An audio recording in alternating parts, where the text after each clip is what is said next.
प्यारे दोस्तों, क्या माँ बाप की बेशुमार मोहब्बत का हकदार सिर्फ बेटा था?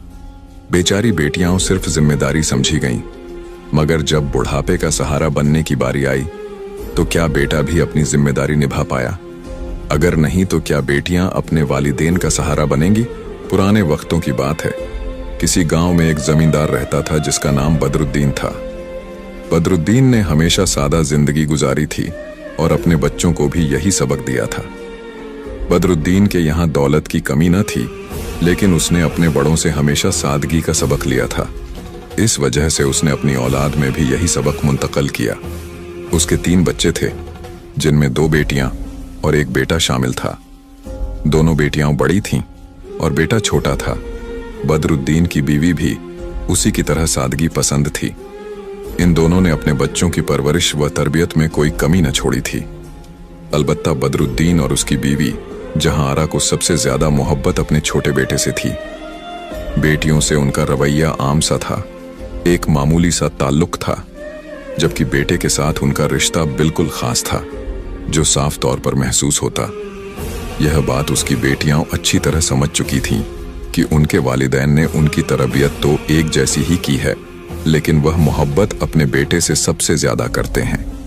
वह उनकी उम्मीदों का मरकज था, उनकी वाहिद नरीना औलाद था, और हर गांव वालों की तरह उनकी भी यही सोच थी कि उनका बेटा सफदर बड़ा होकर उनके बुढ़ापे का सहारा बनेगा और उन्हें बुरे वक्त में संभालेगा। यही वजह थी कि वह सबसे ज्यादा अहमियत अपने बेटे सफदर को देते थे। यहाँ तक कि अगर पड़ोस से कोई अच्छी चीज बनकर आ जाती तो भी वह सबसे पहले सफदर को पेश करते और अपनी बेटियों को रोक देते।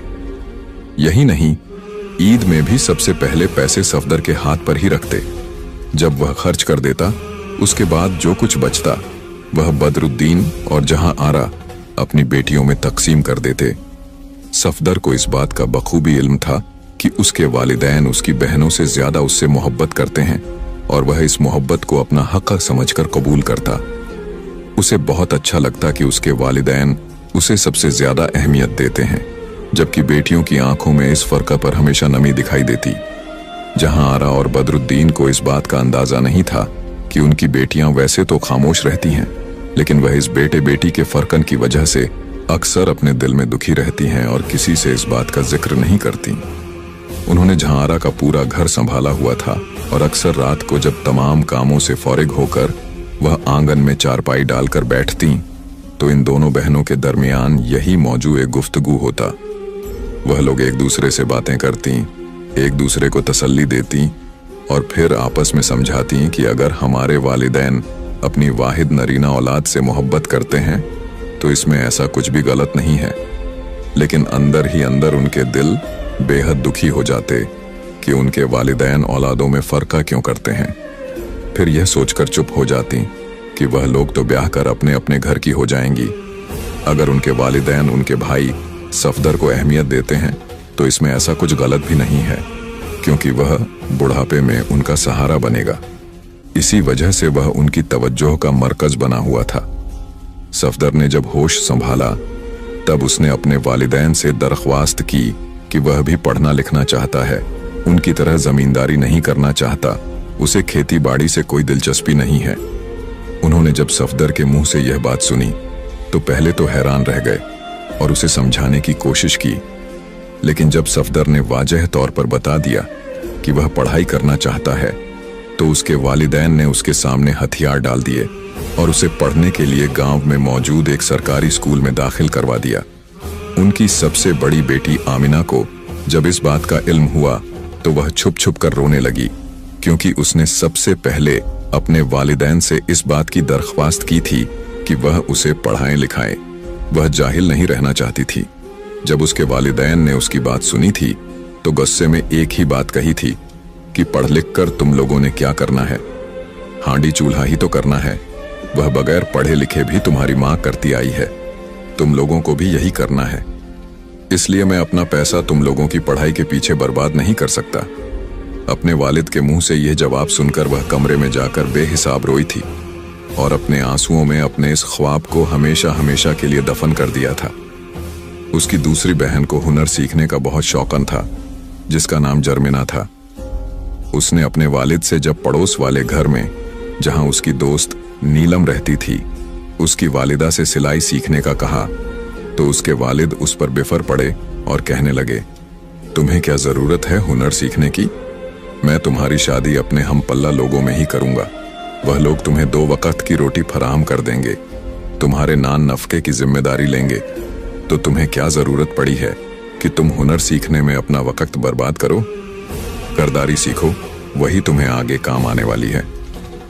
जब उसके वालिद ने उसे हुनर भी सीखने से मना कर दिया, तब जर्मिना ने अपना दिल बहुत ज्यादा मजबूत किया और खुद को समझाया कि शायद इसी में मेरी बहुतरी है। लेकिन वह दोनों बहनें जानती थीं कि उनके वालिद उन्हें सिर्फ इस हद तक प्यार देते हैं कि जल्द से जल्द वह इस घर से रुखसत हो जाए। उनके वालिद के नजदीक बेटियों की शादी करना ही एक बहुत बड़ी जिम्मेदारी थी, जिससे सबका दोष होने के बाद वालिदैन का हर फर्ज खत्म हो जाता है, जबकि हकीकत इसके बरक्स थी। दूसरी जानिब सफदर ने जब पढ़ाई मुकम्मल कर ली, मैट्रिक के इम्तिहान पास कर लिए, तो उसने शहर जाने की जिद लगा ली। उसके वालिद साहब ने अपनी जमीनों का एक टुकड़ा बेचकर पढ़ने लिखने की सारी जमा पूंजी उसके हवाले की और उसे दुआओं में रुखसत करते हुए कहा, बेटा, मैं तो चाहता हूं कि तुम पढ़ लिख कर अच्छे इंसान बनो। तुम्हारी कोई ख्वाहिश मैं रद्द नहीं करना चाहता। तुम हमारी वाहिद नरीना औलाद हो और हमें तुमसे बहुत ज्यादा मोहब्बत है। इसीलिए जाओ, जाकर अपनी पढ़ाई का शौक पूरा करो, हम तुम्हारे साथ हैं।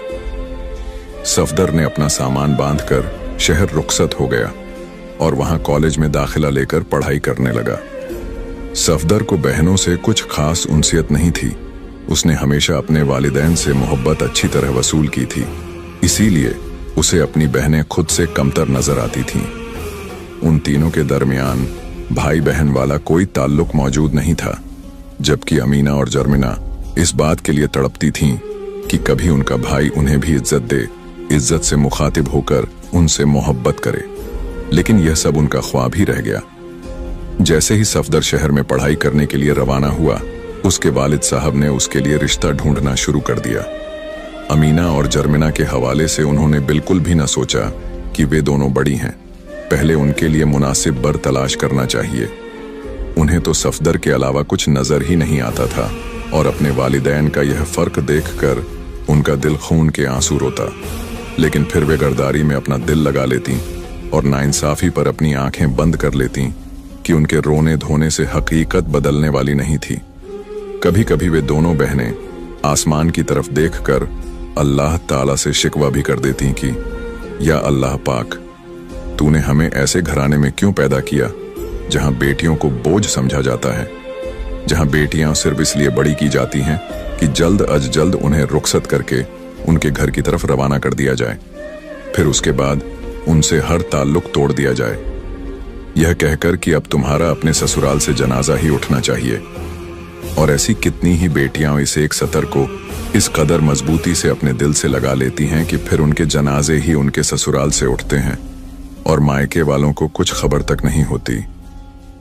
बदरुद्दीन ने सफदर के लिए अपने भाई की बेटी को मुंतखब किया और जब वह छुट्टियों में गांव वापस लौटा, उन्होंने जब उसे अपना फैसला सुनाया तो वह पहले तो हैरान रह गया, फिर खूब वावेला मचाया और अपने वालिदैन से कहने लगा, आप लोगों को मुझसे पूछकर फैसला करना चाहिए था। मेरी जिंदगी है तो फैसला भी मुझे ही करना चाहिए। आप लोगों ने यह सोच भी कैसे लिया कि मैं पढ़ लिख कर इस जाहिल लड़की को अपनी जिंदगी का हमराह बनाऊंगा? मैं अपनी जिंदगी का हमराह उसी लड़की को बनाऊंगा जो मेरी तरह पढ़ी लिखी होगी। मैं किसी सूरत किसी जाहिल गंवार लड़की से शादी नहीं करूंगा। उसके वालिदैन ने जब यह सुना तो बजाय उसकी इस्लाह करने के उसे मनाने लगे। उसका फैसला अपनी सर आंखों पर रखा और उससे कहा, बेटा, अगर तुम यह शादी नहीं करना चाहते तो कोई बात नहीं, हम अभी और इसी वक्त यह मंगनी खत्म कर देते हैं। वजह हम बयान कर देंगे कि वह पढ़ी लिखी लड़की से शादी करना चाहता है, इसीलिए हम यह रिश्ता तोड़ देते हैं। तुम्हें जहां बेहतर लगे तुम हमें लड़की बता देना, हम वहीं रिश्ता तय कराएंगे। बदरुद्दीन को इतना एतमाद था कि उसका बेटा कोई ऐसी लड़की पसंद नहीं करेगा जो आगे जाकर उनके लिए मुश्किलात खड़ी करे। वे इस वक्त सिर्फ अपने बेटे को हर लिहाज से खुश रखना चाहते थे ताकि जब मुस्तकबिल में उन्हें सहारे की जरूरत हो तो वह उनके सारे एहसानात को याद करते हुए उनका सहारा बने और उनसे मुंह न मोड़े। चुनांचे बदरुद्दीन और जहां आरा अपने बेटे सफदर की हर जायज नाजायज ख्वाहिश को पूरा करने लगे और उसे अच्छे खासे पैसे शहर भेजने लगे। दिन गुजरने लगे। इसी दौरान सबसे बड़ी बेटी अमीना का रिश्ता आया, जो दूसरे गांव से आया था।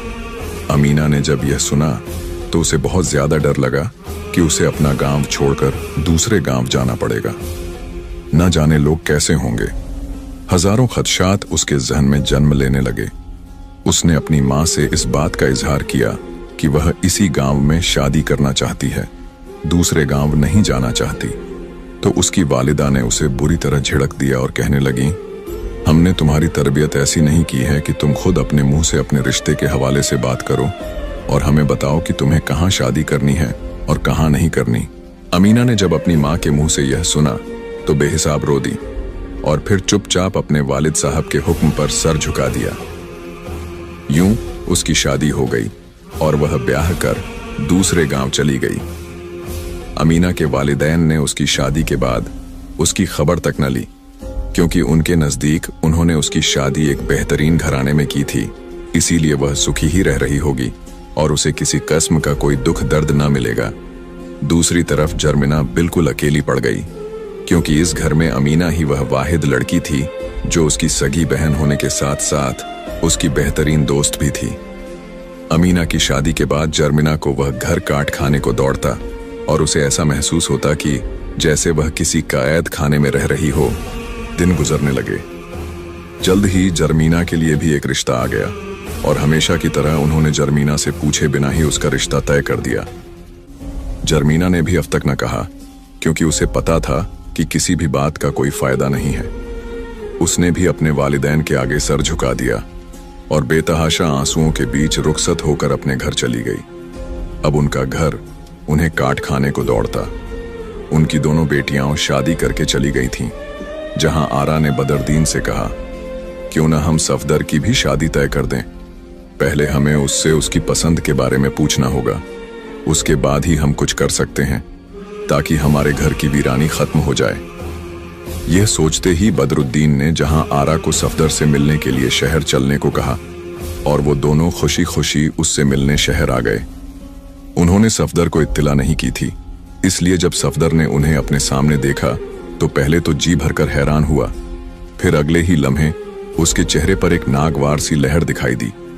कहने लगा, आप लोगों से किसने कहा था कि आप मुझसे मिलने के लिए यहां तक आ जाएं? मैं खुद ही आपसे मिलने आ जाता। उसे इस बात का डर था कि अगर उसके अमीर उम्रा दोस्त उसके देहाती वालिदैन को देख लेंगे तो क्या सोचेंगे। जब वालिदैन के चेहरे पर दुख की लहर देखी तो फौरन से खुद को संभाला और उनसे पूछा, आप लोग यहाँ किस वजह से आए हैं?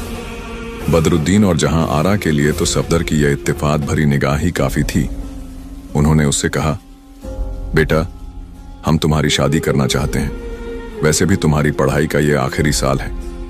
तुम्हारी दोनों बहनों की शादी हो चुकी है और घर बिल्कुल सुनसान और वीरान हो गया है। हम चाहते हैं कि तुम शादी करके हमारे घर को एक बार फिर से आबाद करो। सफदर ने यह सुना तो पहली बार मुस्कुरा दिया और उन्हें अपनी पसंद की लड़की बता दी। उसके वालिदैन ने उसकी पसंद के मुताबिक उसका रिश्ता तय कर दिया और गांव वापस लौट आए। चंद सालों में सफदर गांव लौट आया। उसकी पढ़ाई मुकम्मल हो चुकी थी। उसे खेती बाड़ी में बिल्कुल भी दिलचस्पी नहीं थी। उसने तो सोच रखा था कि शादी के बाद वह अपनी बीवी को लेकर शहर रुखसत हो जाएगा और वहां अपनी पसंद का कारोबार शुरू करेगा। जबकि दूसरी तरफ बदरुद्दीन और जहां आरा सफदर के इस फैसले से बिल्कुल नालायम थे। उन्होंने तो हमेशा सफदर को अहमियत दी, अपनी बेटियों से ज्यादा अपने बेटे को प्यार और मोहब्बत से नवाजा, उसकी हर ख्वाहिश पूरी की, लाड प्यार से उसे बड़ा किया। उन्होंने तो उससे यह उम्मीद कर रखी थी कि सफदर की शादी होते ही अब बदरुद्दीन घर में आराम करेगा और सारी जमीनों को सफदर ही देखेगा, ताकि बदरुद्दीन का बुढ़ापा आसानी से गुजर जाए। लेकिन ऐसा ना हो सका। सफदर की शादी हो गई और शादी के चंद दिन तो बिल्कुल ठीक रहे। जहां आरा और बदरुद्दीन को खुद से ज्यादा खुशकिस्मत कोई और दिखाई न देता कि उनकी बहू और बेटा अब उनके घर में उनके पास रह रहे हैं और अब जल्द ही उनके घर की रौनक में इजाफा होने वाला है। चंद दिन तो ठीक थे, लेकिन फिर आहिस्ता आहिस्ता सफदर का रवैया अपने बाप से बेहद खराब होता चला गया। वजह यह थी कि जब बदरुद्दीन ने उससे कहा, तुम्हें खेतों में जाकर अब खेतीबाड़ी की देखभाल करनी चाहिए। हमारे मातहत हजारों लोग काम करते हैं, मैं सबको बारी बारी नहीं देख सकता। जमींदार हूं, लेकिन अब बूढ़ा हो चुका हूं। अब तुम्हें मेरी जमींदारी संभालनी पड़ेगी। सफदर ने यह सुना तो हथे से उखड़ गया। कहने लगा, मैंने इसीलिए शहर जाकर अपने इतने साल बर्बाद नहीं किए कि खेतीबाड़ी में दिलचस्पी लूं। मैं अपनी बीवी के साथ शहर में रहना चाहता हूं। जब बदरुद्दीन और जहां आरा ने उसका यह फैसला सुना तो उनके पैरों तले से जमीन निकल गई। उन्होंने उसे बहुत ज्यादा मनाया, उसे रोकना चाहा, लेकिन सफदर से ज्यादा उसकी बीवी ने उनके सामने जबान दराजी की और कहने लगी, मैंने सफदर से शादी उसकी दौलत के लिए नहीं की कि यही गांव में आप लोगों की तरह जाहिलाना जिंदगी गुजारूं। मैंने उससे इसीलिए शादी की ताकि मैं और वह दोनों अपने ख्वाबों को पूरा करें और शहर जाकर एक ऐसा कारोबार खोलें जिसे हम दोनों मिलकर चलाएं और हमारी जिंदगी की गाड़ी चल सके। इन दोनों ने जब अपने बेटे की इस बेरुखी को देखा तो रो पड़े। उसके सामने हाथ जोड़े और कहा, हमने तुम्हें अपनी औलादों में सबसे ज्यादा मोहब्बत दी ताकि तुम बुढ़ापे में हमारा सहारा बनो, लेकिन तुम तो हमें ही छोड़कर जा रहे हो। तल्ख कलामी दोनों बाप बेटे में बढ़ती चली गई, यहां तक कि सफदर ने पहली बार अपने वालिद पर हाथ उठा दिया।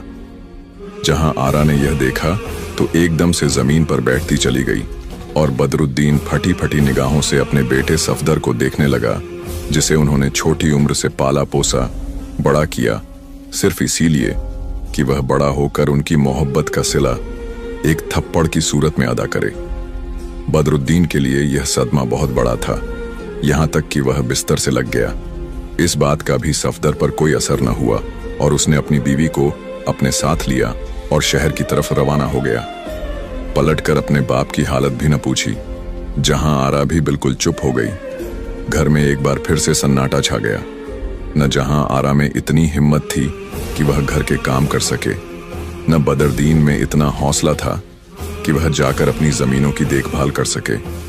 कुछ दिन यूं ही गुजर गए कि एक रोज अमीना को अपने माँ बाप की याद सताई। उसके दिल में न जाने ऐसा क्या खदशा पैदा हुआ कि वह दूसरे गांव से फौरन अपने वालिदैन से मिलने के लिए आ गई। उसका शौहर हमजा एक बेहतरीन शौहर साबित हुआ था।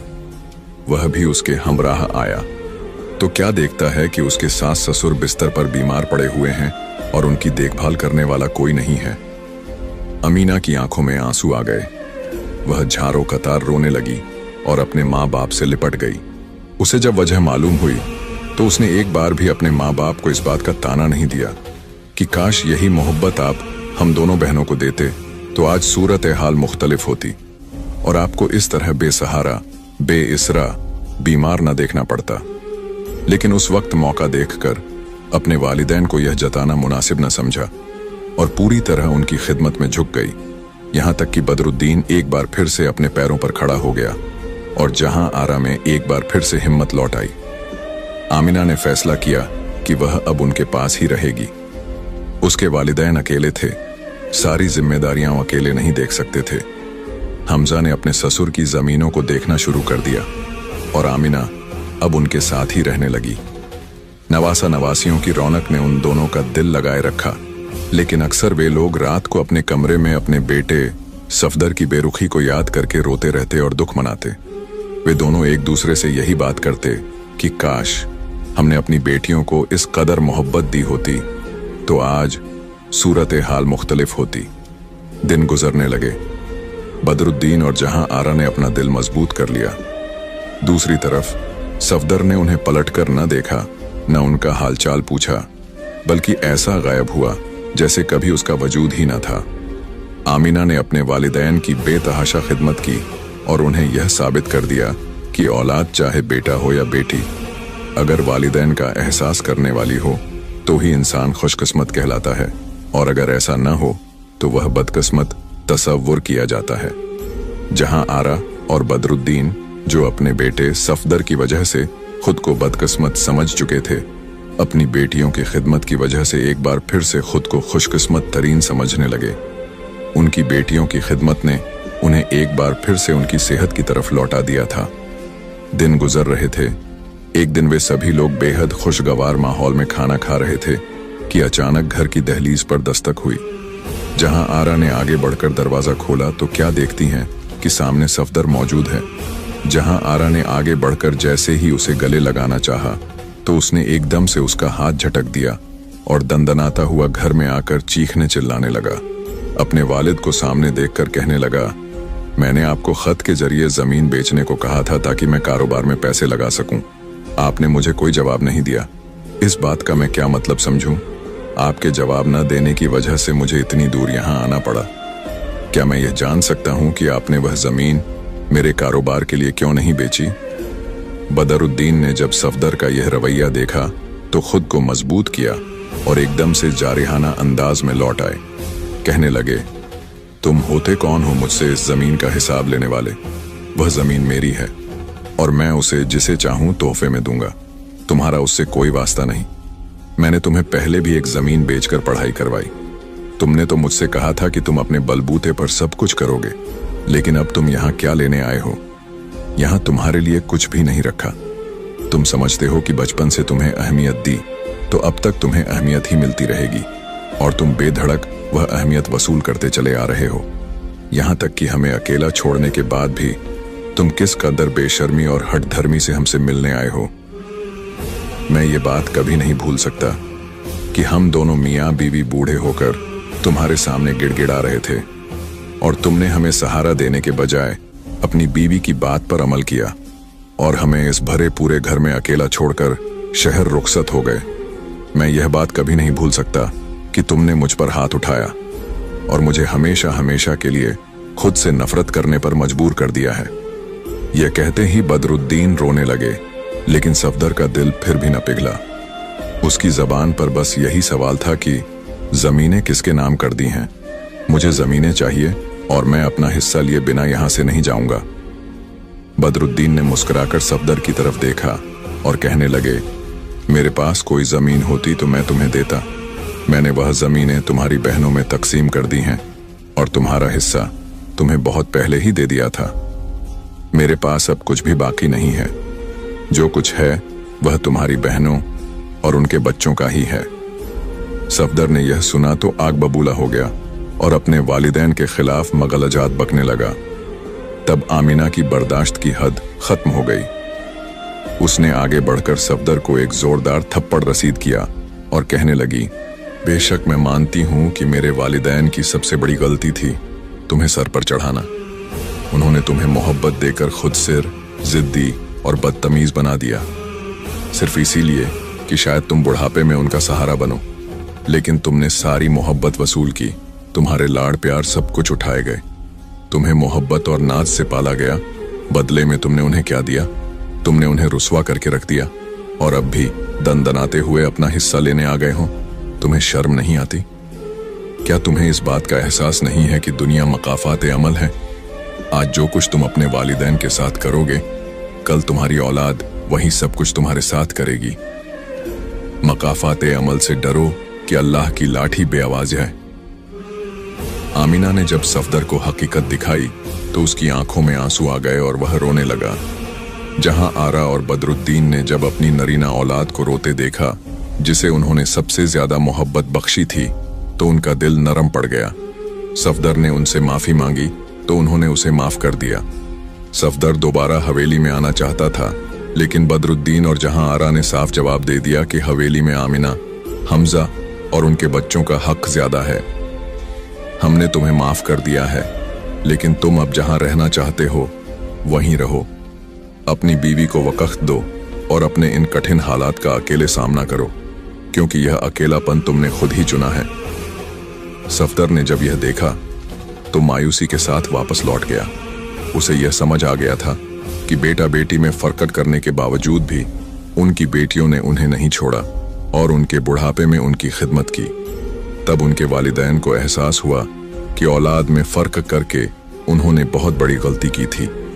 सफदर की जिंदगी ने उसे यही सबक सिखाया कि वह अपनी औलाद के साथ यह गलती कभी नहीं दोहराएगा।